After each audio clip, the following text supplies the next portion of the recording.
You can cut all that out. All right. Too close? No. Yeah, I mean, give me some space. No, I don't. I only have an Android. Okay. I don't have that much space to give. All right. Cool. You can edit all this part out. Yo, listen, man, stop touching me. Look at you. Got milk. It's not. Got milk, grits, tips, Okay. milk. Okay. All right. Welcome to BaseVybez. Stop it. That's what I'm starting to. All right, go ahead. Back up. Welcome to Base. Conversations with Base. Stop it. I got this. You ready? Make sure it's still recording. Yeah. All right. 3, 2, 1. Welcome to BaseVybez, where we have conversation with bass and vibes with you in mind. We are your hosts, T and Wendy Shenerigan. Good morning, everybody.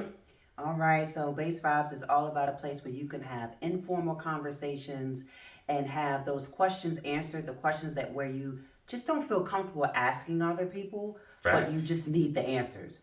We're going to be real with you today. We're going to speak the truth. Always speak the truth. So today we are diving right into it. You know, this is a question that everybody's been talking about, and I mean everybody by our friends and families and relatives and all that. So, you know, everybody's just asking, you know, what happened to dating, especially now in 2024. You know, it's absolutely changed from when we were growing up. You know, so, you know, let me ask you, Wendy, what did happen to dating? Well, when I talk to other people, because of course I'm not dating, I'm just dating you. That's a whole other segment. That's a whole different topic. You still got to date your husband, but either way, there's more that has been introduced into dating. Okay. All right. So you have more social media. Yes. You have the 50-50 controversies. You have... And that is very popular right now. Exactly. Yes. You have people who are more in tune with their sexualities. So that is a topic of conversation. And then it's because of social media, we have people who are trying to date within their level or on their level or above their level, right? And what I mean by that is I only want to date someone that's making X amount of money, as opposed to, I believe, years ago. So what you're telling me is now, in order for me to even think about dating, now I've got to start formulating questions I want to ask you during the first date for me to kind of scale what level you're on in order for me to continue, you know, if I'm going to entertain, you know, this relationship or, you know, this... Man. Absolutely. That's what's happening now. I'll let you know I've been out the game for a long time. Because normally that wouldn't happen until when I was like early 2000s. It wouldn't happen until maybe the first few dates. But now, before you even get to the date sometimes, or even on the first date, they're asking, what do you do? It's more interview-like questions, right? Well, you also mentioned social media a minute ago. You know, social media also gives you that capability of scoping someone out before you even get to meet them face-to-face. Because a lot of people now are actually using social platforms as a filtering system. Okay, let me see who this person is. You know, let me see if their family like. Let me see what type of job they're doing. Let me see, you know, let me take a look at their photo gallery to see, you know, how they engage in society itself. So social media is a huge platform now when it comes to dating in 2024 especially. And I don't think it's the right platform to use. Although if I was dating, I would use it. I would go see, okay, let me look at his IG. Did you just contradict yourself there, though? That's what I'm saying. I'm not speaking the platform the truth. you're I going don't to think use. you should use it. But then you're going to use it? Exactly. I am contradicting myself. Ladies and gentlemen, I am confused. Oh, and you should be. And here's why. Let me finish. All right. I would go out there. So if I'm just meeting you, I want to see who you are. Okay. I would go out there and try to like look on LinkedIn, Facebook, IG. I'm not on Twitter, you know, or what have you, just to see what you're posting. Just to see if you are just posting women, you know, and their bodies. Do you have a wife? Who's on the pictures? I'm just going to keep it real. That's just what I would do. However, keep in mind that people only post what you want them to see.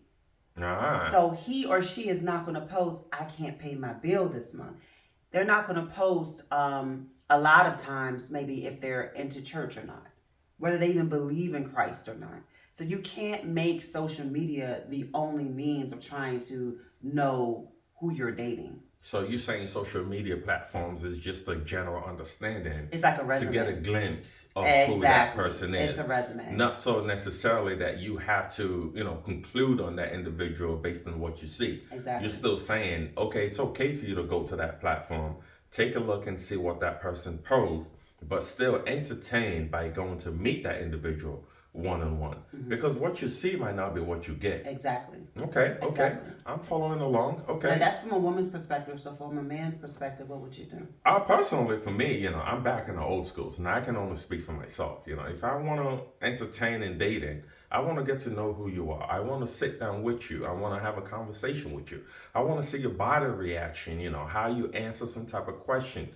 I want to see your facial expression. If I ask you a question and, you kind of give me a bad vibe, that lets me know, okay, maybe that's not a topic we want to talk about right now. I can feed off what you're giving me rather than me just scrolling through a page and just seeing everything you posted a minute ago, right?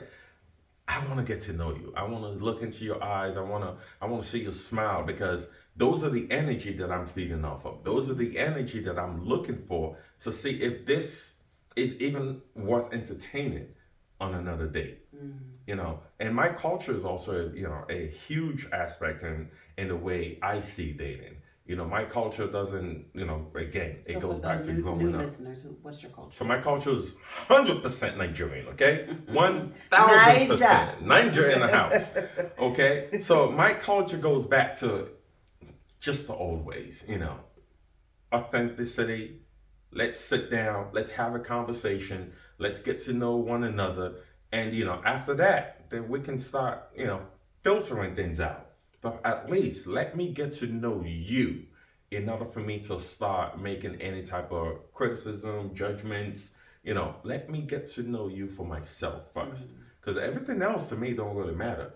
I'm comfortable enough to be able to provide, to be able to protect. But I need to know that, hey, you know what? The woman that I'm seeking to be a partner with has the ability to bring the best out of me, and also me vice versa. So I need to be able to be right there, engaging. You can only get that from face-to-face interaction. So what about dating apps then? Dating apps? I mean, again, this is after my time. Okay, so I know a lot of our youths now, because I have a teenager. The first thing they like to do is go to their dating apps, go to any type of apps, to be actually honest. Yeah. So that's just the new norm. Technology is the new way that we do things. Technology is the way that we feel good because it's given us an easier access. I mean, just think about the pandemic for a minute. What happened to dating during the pandemic? Everybody reverts back to using the applications. Let me communicate through text. Let me communicate through TikTok. Let me do emails. Let me FaceTime. Everything went back to technology because we were constrained within that atmosphere. And it just kind of just got stuck. But I think they were doing it even before the pandemic. For me, the dating app, to me, I think that it is allowing people to stay in, and then not teaching people how to be social, right? So, for example, Facts. in the 90s, you could walk in the mall and, the man, they'll try to hit on you, and then the woman will be like, I don't want you or whatever. And, Or the men took entertain that it. L. Or we may entertain. But, Right. it wasn't that big of a deal if a girl said, nah, and just kept walking. Keep it moving. But it kind of built your character a little bit, but now, if all you have to do is swipe left, swipe right, and it doesn't really, it's not teaching you how to kind of take a L if you need to. It's not teaching you how to be social. It's not teaching you how to speak to a lady, how to look at their cues when you get to them in person and understand them. Now, it works for some people.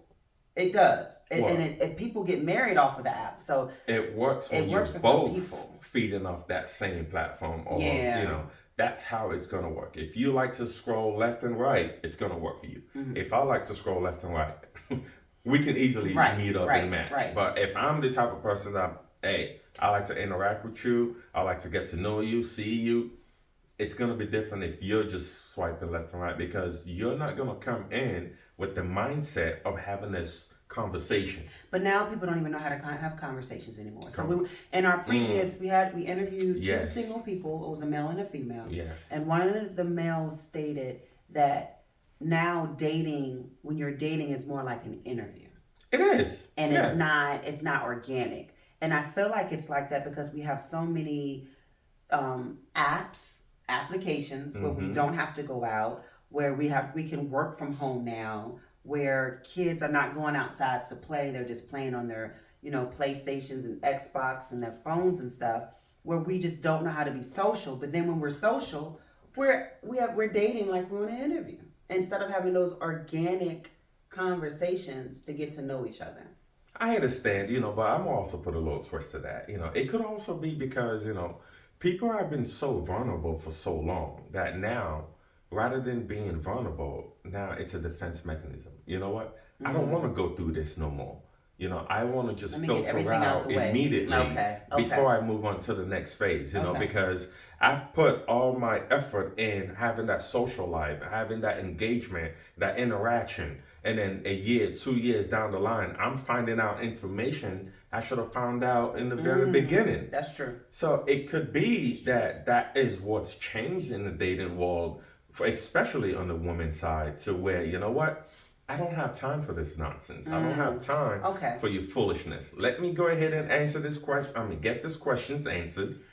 So you're saying get the hard questions out the way, and if they pass the pre-check, then we can have these organic conversations. TSA in the house. Oh my gosh, I can't do that. Because even with that, like I have too many questions. I would scare a man off. Because I'm going to want to know if you're married. I want to know how many kids, how long you've been married, why was the divorce, what's your job, how much do you make, do you like to travel, do you believe, what's your religion? Because that's important. That's a non-negotiable for me. But this is a good time for you to actually prioritize those questions. Okay. But on the first date, I'm scared. If I asked you that on the first date, I would see nothing but dust on your heels. Because now you interview me. But it's also how you ask those questions on the first date. See, you can have a conversation without even making it feel like an interview. It could be a casual conversation. There's an art to it. But it goes back to what you're saying. In today's world, no one have the ability to even have a good conversation anymore. So, but if you actually have a good conversation, you would understand how to throw those questions in without making the man or the woman feel like they're being interrogated. You can easily, casually have a conversation and still get your questions answered. Yeah. So it's all about how you have the conversation, because everything always comes back to a conversation. Just think about you and I when we're going for interviews.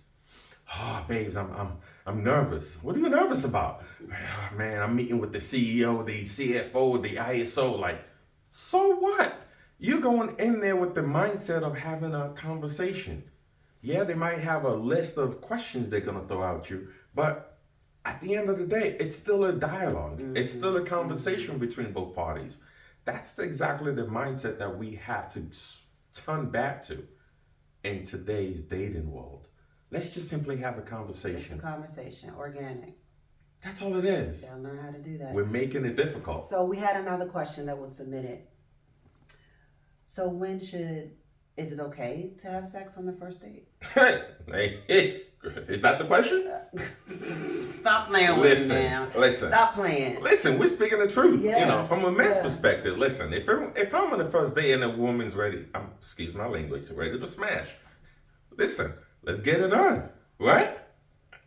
It's the truth. I'm a man. That's the old T. Listen, old T, new T, future T. We're not cutting nothing because we're speaking the truth. Listen, from a man's perspective, I'm with you, babe, so relax. This is just a conversation. From a man's perspective, if a woman gives me the green light, we're going, okay? There are some women, depending on the stuff. Listen, I understand biblically, and I'm even Jesus know that I'm already going to commit the sin before I did it. And he said, I have forgiven you for all your transgressions. But no, seriously though. All right, go ahead. Seriously. No, speak your truth. It truly depends on, the chemistry that you build with that individual, because there's so many different types of chemistry that you can absolutely, participate in when you're having a conversation with a woman. On the first date, as you said earlier, it could just be a sexual chemistry that's going on between you two. Physical part, the conversation might be great, but there's just some sparks that's going on between you two. Like, okay, I gotta see what this is. If she gives you the green light, sometimes you're taking that. And there's other times too, you're feeling what she's feeling, but you don't want to jeopardize that because you feel something else more than sexual towards her. You feel, okay, this is a good conversation. I can see some characteristics in her that would allow her to push me to be a better person, right? At that time, you get those things done in a conversation and you might be like, nah, you know what? I want to take this slow. I want to get to see you on the next date. It's just things happen so fast when you're having a good conversation. But as a man, we have the ability to be able to compartmentalize how we want that chemistry to be. We want to be able to look at it and be like, yeah, you know what? This conversation is just for smash. I get that. Or this conversation ain't happening again. Dismissed. Or this conversation is, okay, I can relate with this. I can see this going on to the next level. So you can decide which way things are going, but it can only happen during that face-to-face interaction. Well, from my perspective, there definitely can be sexual chemistry. Right. There can, like all those different types of chemistries.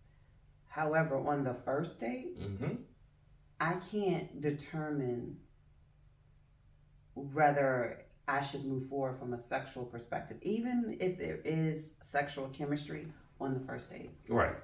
Because what can happen is you have this great sexual chemistry, but he could not be for you. And then now you have given yourself to someone just because on the first date, the chemistry was there. I believe in waiting.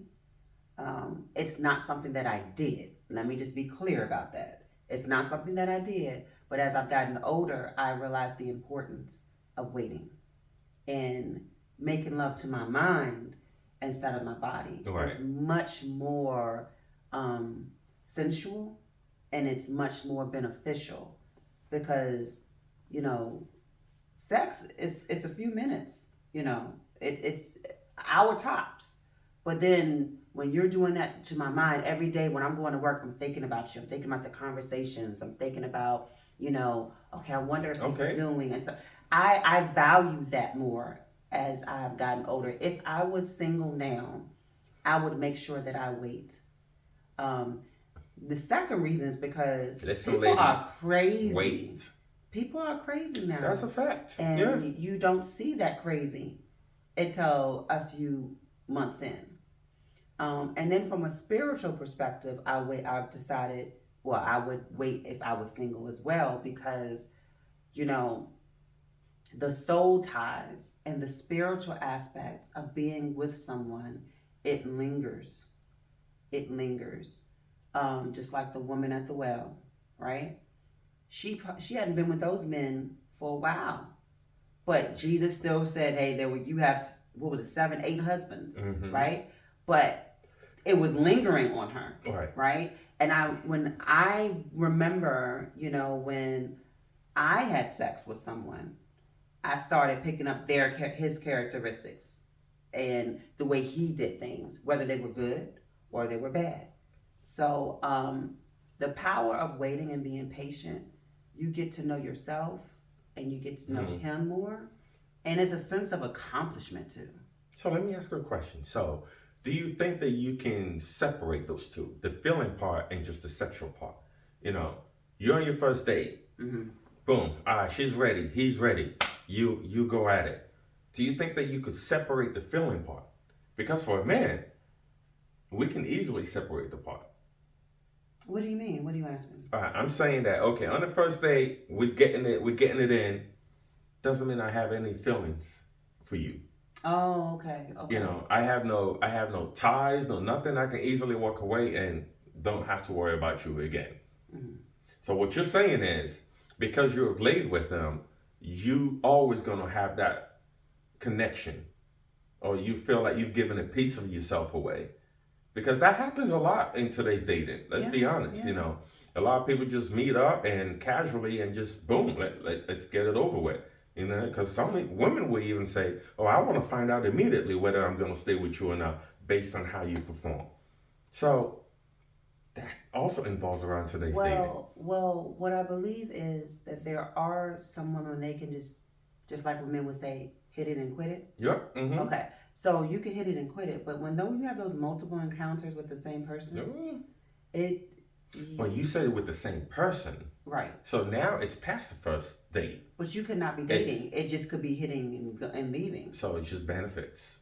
It's just benefits. Okay. So if you feel like you can just have if you feel like you could just have a benefit relationship and there won't be any ties or any emotional connections, 8 times out of 10, there will be a connection there. Okay. For a woman. For a woman. Because remember, we are receivers. We're built to receive. Okay. So even from a physical aspect, we're built to receive.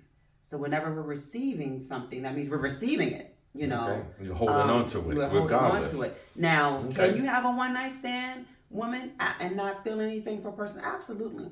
That was one night. But if you're dating someone and continue on, then that's something different. Okay. So what do you feel about, or I should rephrase that. So how can we change the dating style in today's society? How can we incorporate what we've had in the past to assist this new generation to be able to build a good, solid foundation when it comes to conversation and dating? Ooh, that's a loaded question. So I'm teaching my sons, the virtuous woman in the Bible. Right. It was written in Proverbs. It was written for a man. For her son. The her mother, son, yes. Right? So the mother is teaching her son what to look for in a woman. Which was the king. There you go. Right? So I'm teaching my sons how to chivalry. Okay. I'm teaching my sons how to speak and how to be confident when you go to a female and a male. We talk about both. Right. So when you're speaking to someone, a male, you look them straight in the eye. When you're speaking to a female and you like them, what do you say? What do you not say? I'm teaching him those things now so he can feel confident and secure when he goes to someone and say, you know what? I'm feeling you. Let me, can I take you out to dinner? I think it starts there. And even the little gestures, like opening the door. Exactly. Closing the door, allowing the woman to enter first. Okay. Those little gestures. A lot of times we let our young kings just stay on the phone, and we're not teaching them the life lessons. Right. And it starts there, allowing them to go out more, because I rarely see kids outside. Those are the social skills they're going to need in order to date. Listen, if you want your kids outside, just drop them off in our street. They always come to our house. They're always outside. They outside. All right. They outside. But I think it starts there. It's inevitable. Technology is not going anywhere. There will always be some type of social media. Always. There will always be an easy way to connect to someone on social media. All I gotta do is hit up the DMs, right? But I just think it's just valuable. I don't know how to answer that question. I think one of the ways that we can absolutely assist in transitioning, from technology to back to conversation is, understanding ourselves. We've become so dependent on technology that we can't even really function without it. Yeah. I mean, when you look at social media today, I go to Facebook. I don't do anything else, but the only thing I really use Facebook for is for laughs. I just want to watch some funny videos. But there are some individuals out there that literally will post their entire life from the beginning of the day to the end of the day, just posting. Just put the technology down for a minute. Just have a conversation with your neighbor, with your coworker. It could be about anything. I think we just really got to emphasize on the conversational piece to where we can stop to have those dialogues where now everybody is getting comfortable just opening their mouth and just speaking the truth. Because that's all it is. Speaking the truth. Like, it doesn't matter if you and I disagree or agree. It's still your truth. But here's the thing though. What if you're an introvert? I know someone's out there is like, oh, that sounds great, but I'm an introvert. I don't want to talk to nobody. I was watching Bridgerton, right? Bridgerton has this one, it's the new series, I think it's season 3, where all her siblings are extroverts. Mm-hmm. She's the introvert. And she's going out and she's like, oh, it literally almost makes her sick to talk to people. Okay. And there's this one guy who's an introvert as well. And then they clicked. stood there and they were just silent and they loved each other for that. I'm saying that just to say, even if you're an introvert, there's someone out there, but you have to be out there. You have to. They met out there. Right. You know, and they clicked out there. You can meet on an app, that's great, but again, there's power in meeting, the connection, right, and the energy that you feel with someone. That's great. I mean, for an introvert, and also you can also utilize the ones that surround you, regardless if you're an introvert or not. You know, either your parents, your siblings, you can still have conversations with those individuals. It might not be a lot, but you can begin by having those small dialogues with the ones that surround you, the ones that you're closest to. Yeah. You know, because as an introvert, if you're, for example, if I was an introvert and I'm closer to you, I'm still going to conversate with you regardless because you understand me. Mm-hmm. So you can start developing those conversations. But it also falls back on me because now I have to say, okay, I'm comfortable talking to this person. Let me challenge myself to speak to somebody else. Yeah. You know, that's how life is, you know, challenging yourself to do something different than what you're comfortable with. So all we're saying is there's nothing wrong with the dating today. There's just a little bit of change that needs to happen for you to get the most benefit out of it. Put the computer down, put the cell phones down, you know, put the apps down, you know what? Hit up a mall, hit up a social environment. There's so many times you said, hey, babes, I'm going to a bar. I'm just going to sit there and get something to eat by myself. And I look at you like, what is wrong with this woman? But I get it. You know, you can meet somebody there and just have a conversation. You know, that's great. You know, that's different. It's taking you out of what you do on a daily norm to doing something that, you know what, it's out of your comfort zone. And it's still going to be, one, entertaining. It's still going to be fun. You're going to get something out of it. Even just going. So just get up your butts and get out there. Have a conversation. Have a you time. And before you know it, someone unexpectedly is waiting for you. All right. What you think? I think that's great. Yeah, sometimes I do go out to like different restaurants by myself and just chill, just get out, and that's how you network. So even from an outside of dating perspective, like you just go out and just figure out who you are before you date. Right. Figure out what you really want. Some people are dating and they don't even know what they want. I'm glad you mentioned that. Mm-hmm. A lot of people don't even know their identity. Exactly. And if you don't know it yourself, how do you expect to meet someone for you when you're so confused about who you are? You don't even know what you like. Ooh. I think that's also but you one want of the your biggest Boaz problems. Though. But who is your Boaz? Who is your Boaz when you don't know you? You don't, exactly. Man, that is deep, man. So find time to know yourself. You know, all those 21 questions that you're asking during the interview of a date, maybe you should start asking yourself those questions. Ooh, and you know, you might get to answer, yes, I would date myself, or no, I don't want to date this person. And if you wouldn't date yourself, then I think you may need to go back and fix some things about yourself before you get back out you there know what? dating. That is the key right there. Yeah. Would you date yourself? Would you date yourself? Ooh, that's good. That's good. So those 21 questions you got going on, start asking yourself those questions. And at the end of that question, some of you will probably get to question number 3 before you realize that you won't date yourself. But you know what? You can't pass question 4, man. Then just forget it. I ain't dating.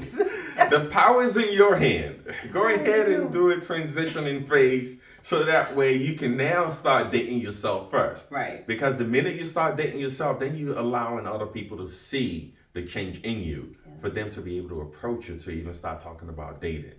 So a lot of times, as my father-in-law would say, when I point a finger at him, he's like, well, there's four fingers pointing right back at you, Yeah. which is true. Always find a moment to reflect on yourself, before you start putting yourself out there or before you start demanding certain things that, to be frank, you don't even deserve Yeah. because you don't even understand yourself. So, man, that was good. I like that. All right. I like that. I think we're at time, sweetie. All right. Yeah. All right. Well, you know what? I definitely do want to take the moment to thank you guys, our viewers at home. We appreciate you so much. Definitely stay tuned. Vibe with us, base with us, whatever it is. Definitely check out BaseVybez on our platforms. Yep. So we're on Instagram, YouTube, Spotify, Apple Podcasts, and we eventually will be on the radio. So Urban Jams in Richmond, Virginia. You can actually stream it, so you don't even have to be in Richmond, Virginia to listen to it. So check us out there. We want to thank Joy Element for being our videographer. We want to thank Gimme Face for being our, beautifying me. Not today, but beautifying me. You stay beautiful events. all the time. Thank you, sweetie. Definitely. And Punch Shot That, yeah, which is our photographer. Thank you. He does an amazing job. And most importantly, if you want to drop any questions, any comments, please drop it into our email inbox, and that's basevybez@gmail.com. And we always end with a positive affirmation, right? And the scripture says, a man who finds a wife, finds a good thing. Finds a good thing. And guess what else he finds? Oh. Favor. So, men, And find let's- yourself a wife. And let's not women, just limit allow as yourself men. to be out there Yes. so he can find you. Yes, definitely. All right. Stay blessed. We love you. And again, this is BaseVybez, where conversation is with bass and vibes, and always with you in mind. Thank you. Be blessed. All right. We did it. Oh, it's 30 seconds. 30